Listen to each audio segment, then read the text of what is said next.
Assalamualaikum warahmatullahi wabarakatuh. Halo sahabat Latsar, bertemu lagi dengan saya. Kali ini saya akan menjelaskan mengenai analisis isu efektivitas kinerja individu berdasarkan tupoksi bidan. Perkenalkan, saya Yuliana Nurahmi, peserta Latsar CPNS tahun 2021 dari Kabupaten Hulu Sungai Selatan. Apakah kalian siap untuk mendengarkan? Identifikasi masalah yang saat ini terjadi di RSUD Brigjen Haji Hasan Basri Kandangan yaitu satu, kurangnya kesadaran pasien dan keluarga dalam menggunakan masker dan menaati prokes saat berada di lingkungan rumah sakit. Masalah kedua, kurangnya kepatuhan pengunjung maupun pendamping pasien dalam pembatasan jumlah kunjungan ke rumah sakit di saat pandemi. Sedangkan masalah ketiga yaitu ketakutan ibu hamil untuk melahirkan di rumah sakit di saat pandemi. Di sini saya menggunakan metode USG untuk penilaian kualitas isu, yaitu U. Urgensi, menilai masalah dari mendesak atau tidaknya masalah tersebut. S. Seriousness, menilai masalah dari tingkat keseriusan masalah. Dan G. Growth, menilai masalah dari tingkat perkembangan masalah. Kemudian masalah tersebut kita beri nilai scoring 1-5 dengan nilai kecil sampai sangat besar. Untuk masalah satu, yaitu kurangnya kesadaran pasien dan keluarga dalam menggunakan masker dan menaati prokes saat berada di lingkungan rumah sakit, saya memberi nilai 5 pada semua tingkatan pada nilai urgensi, seriousness, dan growth, sehingga masalah satu mempunyai total scoring 15. Untuk masalah 2, yaitu kurangnya kepatuhan pengunjung maupun pendamping pasien dalam pembatasan jumlah kunjungan ke rumah sakit di masa pandemi, saya memberi skor 4 pada tingkat urgensi dan skor 5 pada tingkat seriousness dan growth, sehingga mempunyai total scoring 14. Untuk masalah 3, ketakutan ibu hamil untuk melahirkan di rumah sakit saat pandemi, saya memberi scoring 3 pada tingkat urgensi dan seriousness dan memberi nilai 5 pada tingkat growth dengan total scoring 11.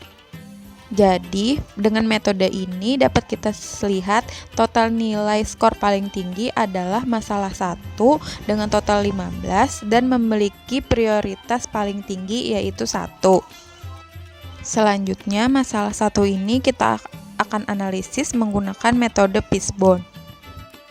Masalah utamanya ialah kurangnya kesadaran pasien dan keluarga dalam menggunakan masker dan menaati prokes saat berada di lingkungan rumah sakit. Dari sisi SDM, yaitu kurang disiplin dalam menggunakan masker, rendahnya kesadaran untuk menerapkan prokes, serta rendahnya kepercayaan masyarakat pada isu COVID-19. Dari sisi metode, yaitu minimnya sosialisasi prokes. Yang kedua, belum ada penerapan sanksi apabila masyarakat melanggar prokes. Yang ketiga, minimnya petugas keamanan yang mengontrol. Dari sisi alat, yaitu tidak adanya masker medis ataupun kain sebagai APD. Dari sisi lingkungan, yaitu kebiasaan masyarakat yang tidak menggunakan masker. Kita lanjut menganalisis dengan metode SWOT, yaitu pada kekuatan, yaitu peraturan rumah sakit mengenai penerapan prokes bagi petugas, pasien, dan pengunjung. Adanya petugas keamanan yang berjaga. Pada segi kelemahan, ketidakpercayaan masyarakat dengan COVID-19, tidak diterapkannya sanksi atas pelanggaran prokes.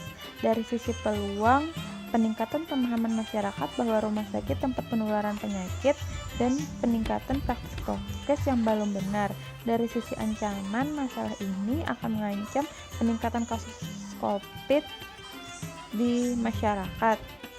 Alternatif penyelesaian yang saya tawarkan, alternatif penyelesaian masalah satu, memberikan penyuluhan tentang pentingnya penerapan prokes. Tahapannya membuat berbagai media prokes, baik dalam bentuk cetak maupun infografis. Hasil yang didapatkan dapat meningkatkan pengetahuan pasien dan keluarga mengenai pentingnya prokes.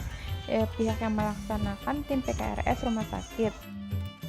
Penyelesaian yang kedua yaitu memberikan sanksi bertingkat bagi pelanggaran prokes. Ringan berupa peneguran dan sanksi berat tidak diizinkan berada di area rumah sakit bagi keluarga pasien yang tidak menaati prokes. Hasil yang didapat meningkatnya kepatuhan pasien dan keluarga dalam penerapan prokes. Pihak yang melaksanakan petugas keamanan rumah sakit. Alternatif ketiga yaitu menyediakan masker gratis atau yang dapat dibeli pasien atau maupun keluarga pasien di koperasi rumah sakit. Tahapan penyelesaiannya, rumah sakit menyediakan masker gratis bagi keluarga pasien yang tidak menggunakan masker ataupun menyiapkan masker yang dapat dibeli keluarga pasien maupun pengunjung lain yang disediakan di koperasi rumah sakit. Hasil yang didapat, pasien, keluarga maupun pengunjung menggunakan masker saat berada di lingkungan rumah sakit. Pihak yang melaksanakan manajemen rumah sakit.